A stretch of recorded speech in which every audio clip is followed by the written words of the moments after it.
The rise of Chinese cycling tech has been the talking point of recent years, and things have taken a great leap forward this week with news that a legendary cycling team will be riding on yet another Chinese bike at a world tour level. And, of course, this is the BikeRadar News Podcast, so we'll be bringing you our most read story from last week, which also relates to Chinese bike tech. It really, really is. I cannot stress enough, going to be a key talking point on BikeRadar and in the broader cycling industry this year.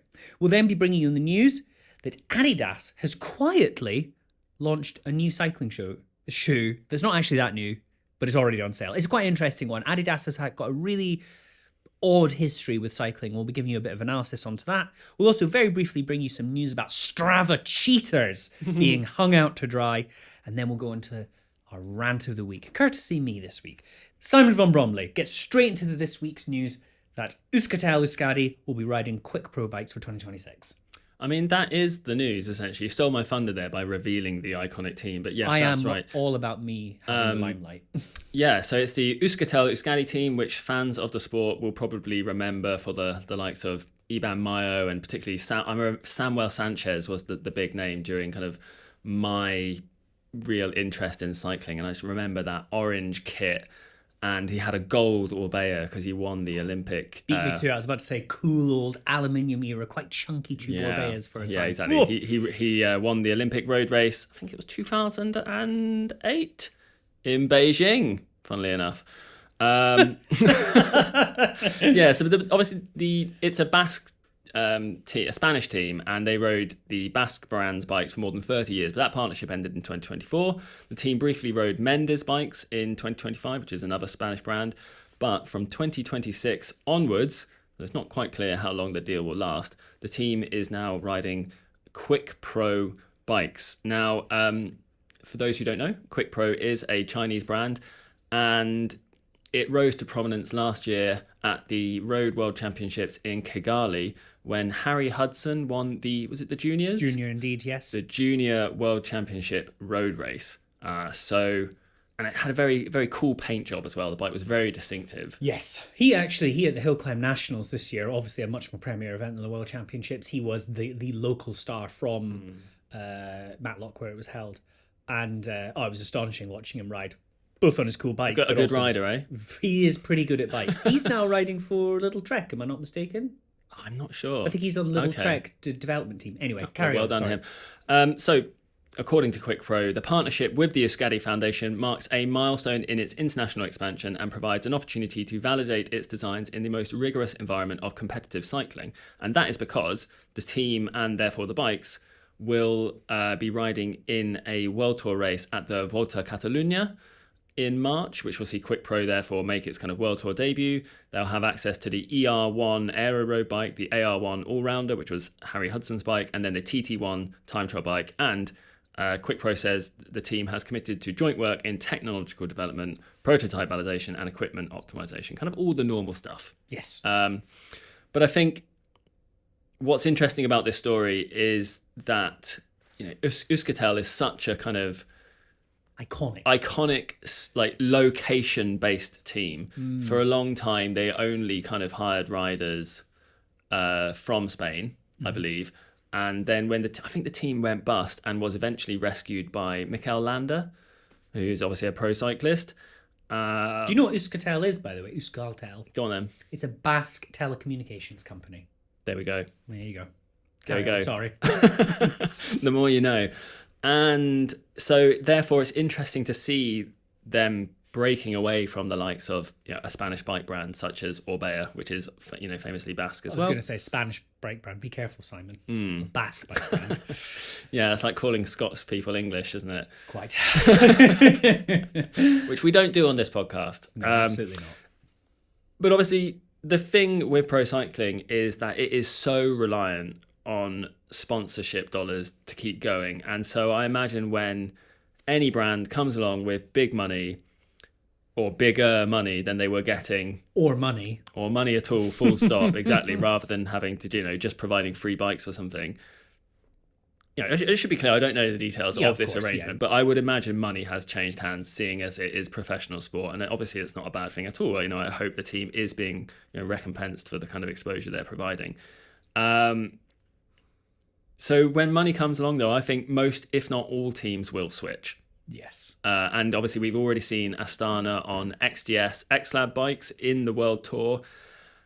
And the bikes are not a step down either. You know, if you follow the exploits of Cycling News, Of course I don't.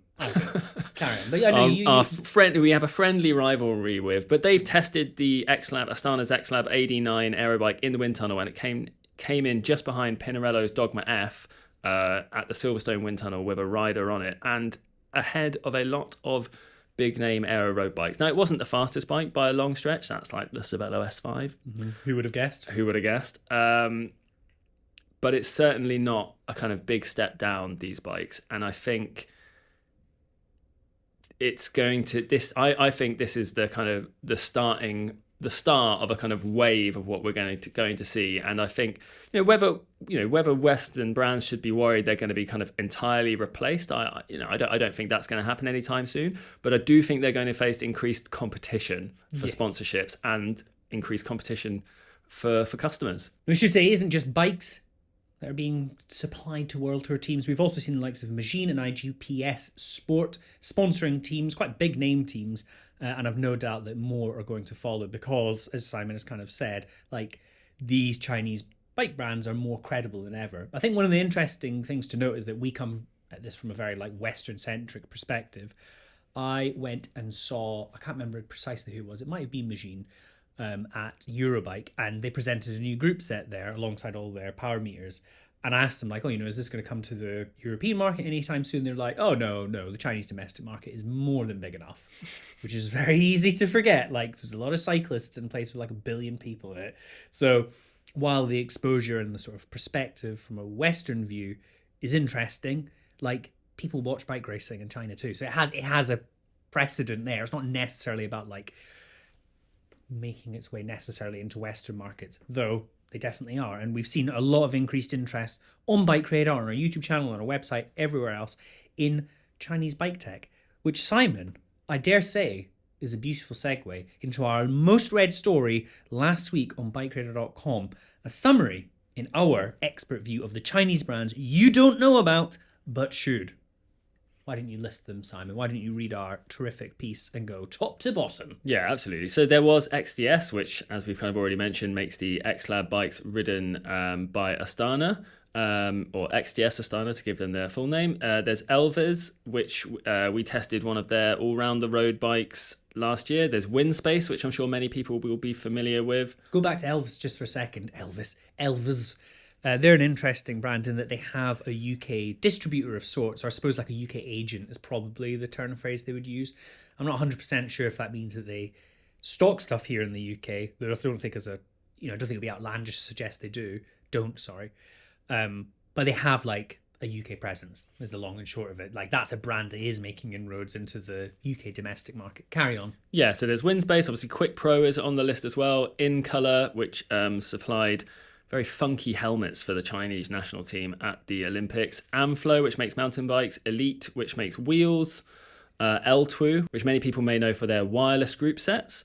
Magine, obviously also makes group sets and power meters and things like that. IGPS Port, IGP Sport. I think it's supposed to be IGPS Sport, but with missing letters. Yeah, that's how I read it. IGPS Port. Yeah. Wheel Top, which just took a stake in Rotor. Yes. Very significantly for its wireless group set. And then one brand that didn't make the list, but I think should be called out, is Pardus, which makes very interesting bikes for the Chinese national team. It had some incredible track bikes at the Olympics that were kind of listed on the UCI's price list at around 40,000 euros for a frame. They looked absolutely incredible. So that was another one to also add to the list. But I think, as you kind of say, it just shows how interested people are in this topic. And for good reason. They are invariably offering something a little bit different. Which is appeal in itself for many people. To a lot of Western brands. And I think the perception is that they're cheaper, but actually a lot of these brands are offering some, like, Windspace had that bike with the kind of Madone, Trek Madone kite cut out in the seat tube. Many of them offer kind of custom paint jobs at not a particularly high surcharge. Or no surcharge at all. You turn up with a bike from XDS or Quick Pro, and it's not the same specialized tarmac that everyone else at your club might have, so there's something in there.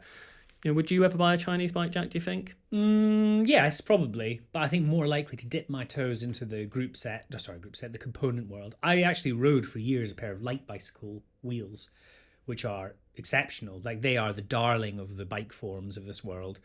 They do really, really modern, contemporary rim profiles for not a lot of money. I had a wonderful set of, I think they were 35mm deep, far too shallow for you, Simon. 35mm deep, like nice climber carbon wheels with a cool grooved surface. I can't remember, but like with DT Swiss hubs, they were like half the price of a mainstream option over here in the UK. Yeah, I would definitely consider it though. We've talked about it a little bit on the podcast, but Simon and I are little AliExpress botherers. We like a little AliExpress bargain. I think that's more where my interest lies.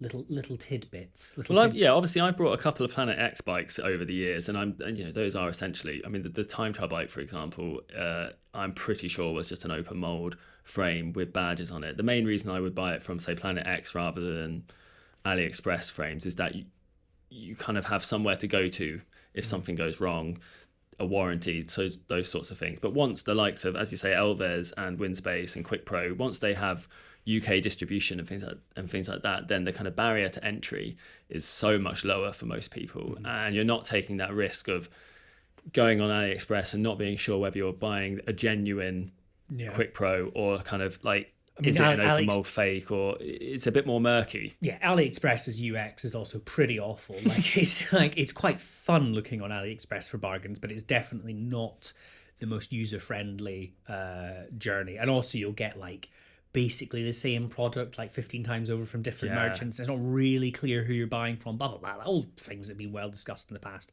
So yeah, like those who are bringing stuff with local distribution probably have a step ahead for like buyer and consumer confidence.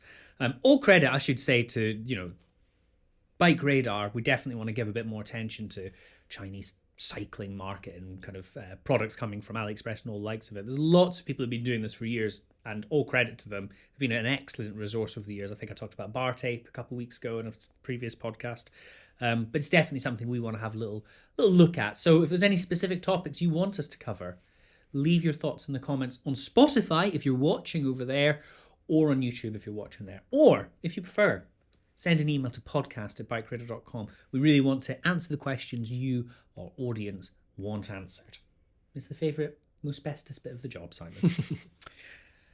On to our next story. As teased, Adidas has brought out a new set of its Heritage and Tempo 3-stripe cycling shoes. Now, 2022, I had to look back, they kind of made a big song and dance about the re-entry into the cycling market with kind of classically Adidas-styled road cycling shoes. Massive story at the time.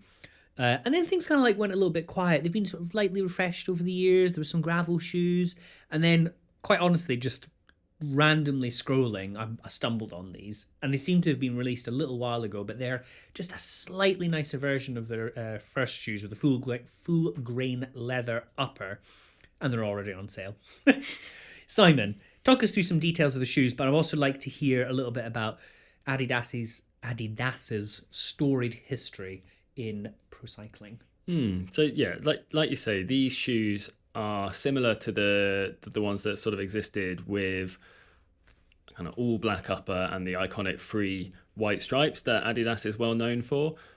They still have basically a plastic sole rather than a carbon sole, although to be fair, that does keep the cost down. And as we've made a video on this channel, shoe stiffness is overrated in terms of performance anyway, although I do still like stiff shoes for comfort reasons, I will say that. But again, go watch that video. We'll put a link in the description below. There's no funky colours here, like with the previous. Remember those gravel ones that were like pink and orange? I do remember. Very cool. Yes, I do remember. And there's none of that here. There is a gravel version of this called it's called the Heritage Tour shoe, and it just has a little bit of extra grip added to the sole. Quite funny. They look almost like golf shoes, don't they? Sorry, carry on. It's a kind of slightly odd entry level product in a way, because I'm not sure I've ever seen a club cyclist, or I don't want to say a serious cyclist because that's unfair, or a kind of club cyclist or a racer or someone who's really into it wearing Adidas shoes. And I'm kind of just wondering if these are really targeted at the gym / spin bike crowd. And I don't mean that in a bad way, but it's just interesting because Adidas has a strange on-off relationship with cycling, where if we go back to Eddie Merckx, greatest cyclist of all time for now, he wore Adidas shoes in his heyday, and then there was the whole Adidas sponsored Jan Ullrich's T-Mobile team during the Lance Armstrong era, and I guess a bit like with Nike, that kind of fell apart because of all the doping scandals, and I'm guessing that they probably didn't want to be associated. They didn't want to be associated with it, like plenty of other brands. I think at that time, German TV stopped covering the Tour. Incredible. Like domestic television, for example. But then they came back with Team Sky, and they won the Tour with Bradley Wiggins in 2012. But then pulled back, and people will remember Rafa sponsored Froome for his first tour win in 2013, and then through till 20. Don't look at me, Simon. This is definitely your wheelhouse. Sort of catalog archive like memory of bike team sponsors. Yeah, don't know why. But then they haven't sponsored a World Tour team since in terms of cycling kit. Now they are currently an off-bike kit partner for Ineos. So if you hang around team buses, you'll see Ben Swift walking around in Adidas trainers and shorts and t-shirts, as I like to do. But I just think it's interesting for Adidas because it's such a big brand, a bit like Nike. It feels like cycling is just a little bit of a side project for them, where they kind of keep it going. If you go on their website, they often still have some cycling kit, like bib shorts and a jersey still available.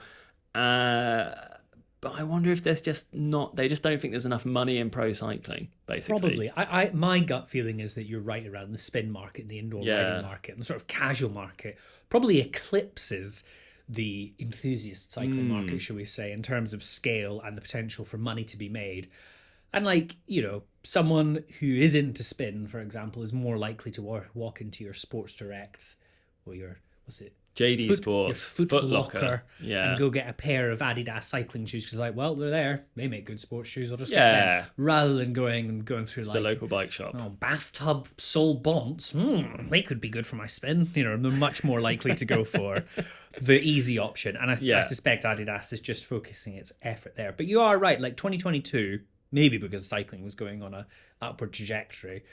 They really did make a bit of a concerted effort to come back, but then sort of dwindled off. So what I've done, Simon, is I've asked Adidas to put us on their mailing list for all this stuff because I'd like to know what they're up to, and I'll keep a little eye on it because I think it's, if they went wholesale after the cycling market, wanted to make it big and cool, maybe if they pay attention to what Rafa are doing in the US and so on, maybe they could go big. Maybe it'd be a good thing for cycling. But if you want to buy a pair of these shoes, they're already on sale. On to our next subject, just a very quick one, because it's entertaining, but Strava has removed 2.3 million e-bike activities to clean up segment leaderboards. That's kind of the story here.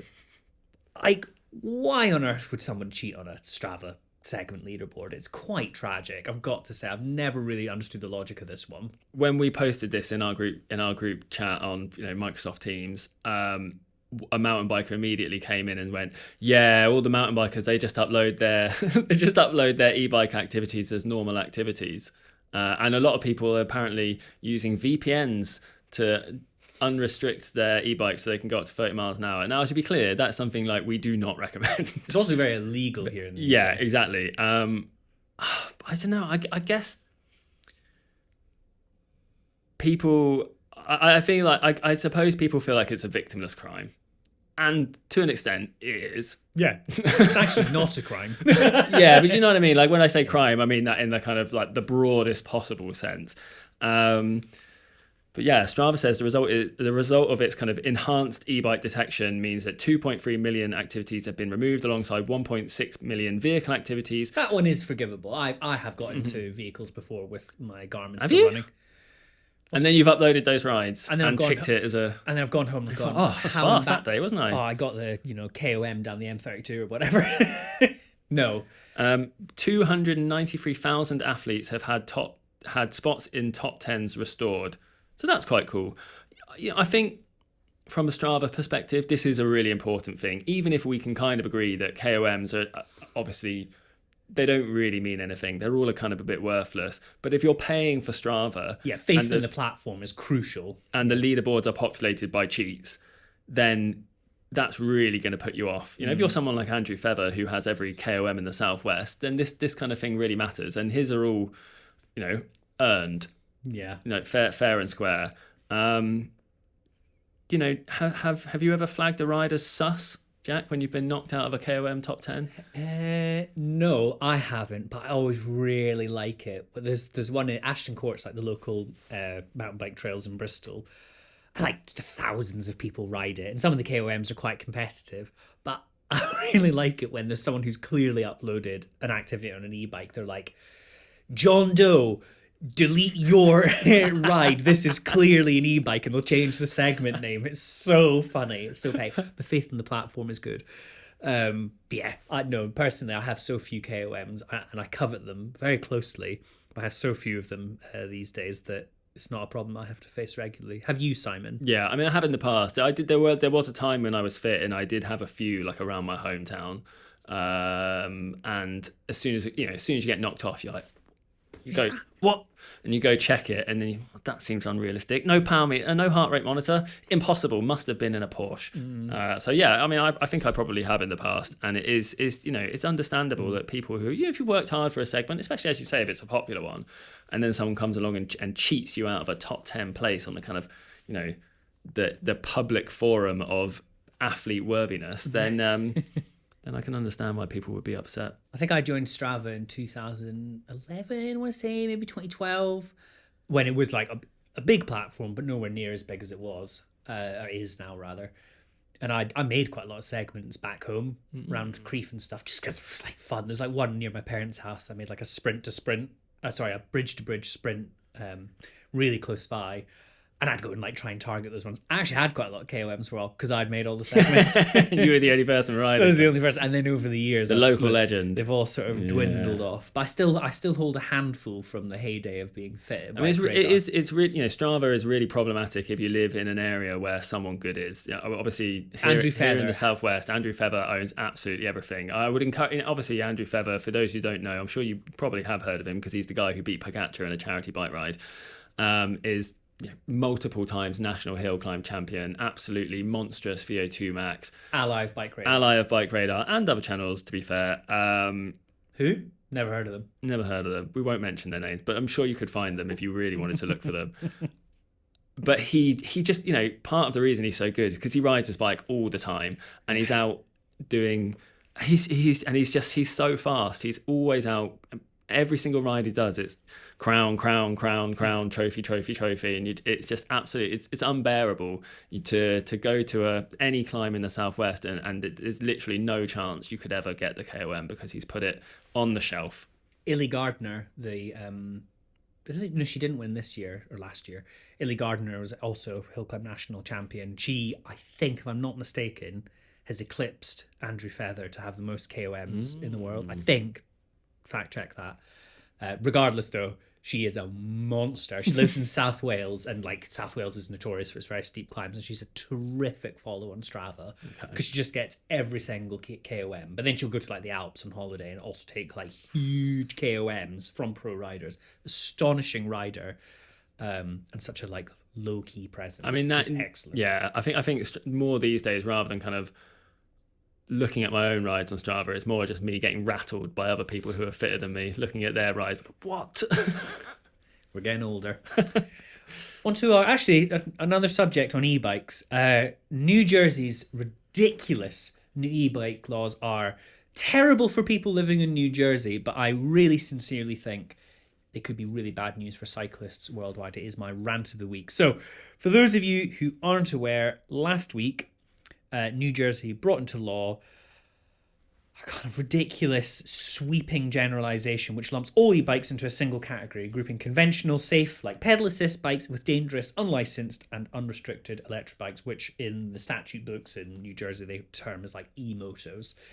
Now, I will say that the sort of circumstances which inspired this law are unquestionably tragic. A young lad died in an accident or when he was riding what everyone seems to agree on was like an e-motor as opposed to a conventional e-bike. And the law has said that regardless of classification, anyone riding an e-bike in the state needs to have insurance, license, registration, wear motorcycle helmets. Like it's just so broad and unhelpful, and is off the back of years and years of very poorly researched, quite alarmist reporting on e-bikes, which has regularly conflated unrestricted throttle-powered e-bikes with normal e-bikes. Now, I live in a city, and of course, like many other people, like unrestricted, basically like electric motorbikes are a problem. Like they are a source of significant antisocial behaviour.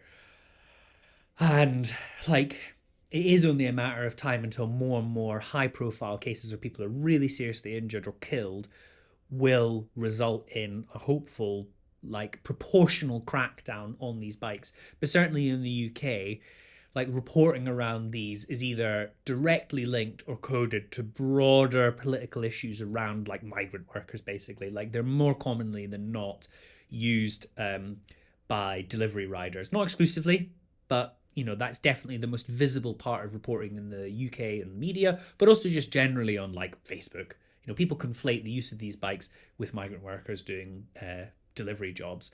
Now, those people are very exploited more often than not. There's a bigger question around corporate responsibility, and it's far beyond the scope of this podcast. I'd encourage you to read the piece I wrote on the site. But I'm just conscious that the example that New Jersey has set, which is very extreme, will be watched very closely by those who maybe just don't like bikes. There's plenty of people in politics who don't like bikes, and cyclists are forever a very easy political football to bat about. But kind of paired with the broader discourse in the UK today, the hottest political issue going, like I think this is a concerning development. And that aside, I think any negative publicity, which again conflates these very dangerous, unrestricted, unregulated bikes with regular, safe, conventional e-bikes, is hugely problematic, because e-bikes should be a huge part of the conversation to make our cities more livable, safer, greener, healthier, happier. It's really bad news overall. Terrible for people in New Jersey. Incredibly poorly thought out legislation. But I think the worldwide impact shouldn't be overlooked. It's certainly the case that much of the world, and certainly the UK, looks further west for its policy making and follows the fiddle there. So yeah, I'm concerned about it, and the likes of BikeRadar has a responsibility to celebrate the positive good the e-bikes can bring, while also highlighting the dangers that things like unrestricted e-bikes do, but really like breaking down that these are not the same thing. Simon, what do you think? Yeah, I think when I sort of heard, when I read your article and I heard about the story, I assumed that he had been riding an unrestricted e-bike and had fallen off, perhaps not wearing an appropriate helmet or whatever, and been riding too fast and maybe hit their head and died from injuries like that. But actually that's not the case. He was hit by a truck. Yeah, while riding an unrestricted e-bike, which obviously will be a contributing factor. But you can be hit by a truck, precisely. Whatever type of bike you're riding, whether it's electric, non. I think the reason you're hit by a truck is because you're riding on the roads and not separated from trucks. Yes. Now, I don't want in any way to make light of this tragedy or say that it's like inconsequential because of that, because that's absolutely not the case. Losing a child is obviously absolutely tragic. If I was a parent, I would not. I am a parent, and I ride my son to school. I would not allow my child to ride in the road alongside vehicles. I wish there were segregated cycle lanes, everywhere. And I think this law risks basically not helping to prevent these types of incidents in the future. And yeah, like you say, it's kind of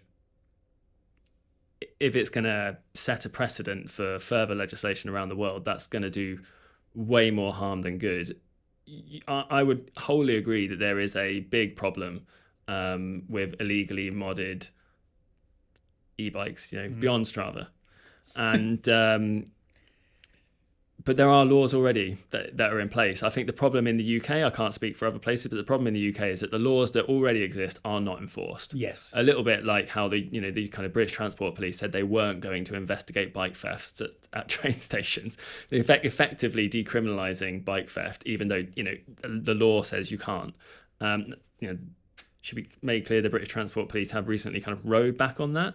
But I would love to see proper enforcement of these things. And like you say, some sort of corporate responsibility for the working conditions in which, delivery riders and all of these people have to function. Or compelled to do it. Like they are. Yeah. This is too complicated. We're not going to dwell on this podcast, but like Deliveroo, Uber Eats, all the rest of them, they could afford to supply their riders with fleets of appropriate, safe, legal bikes. Domino's does. Yeah. I don't want to get, again, like conditions of working and delivery.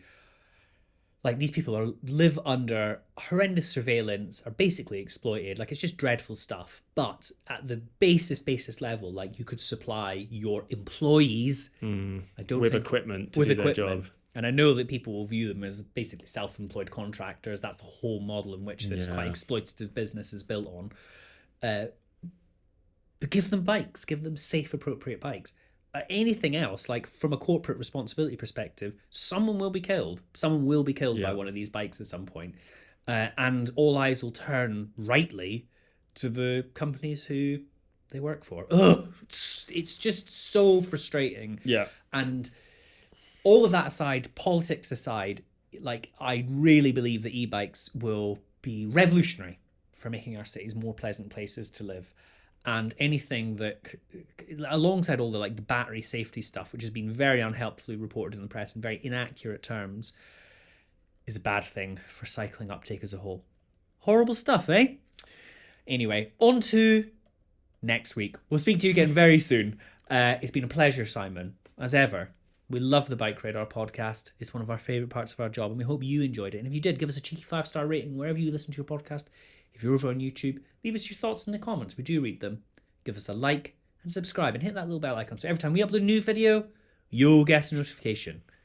We'll speak to you again soon.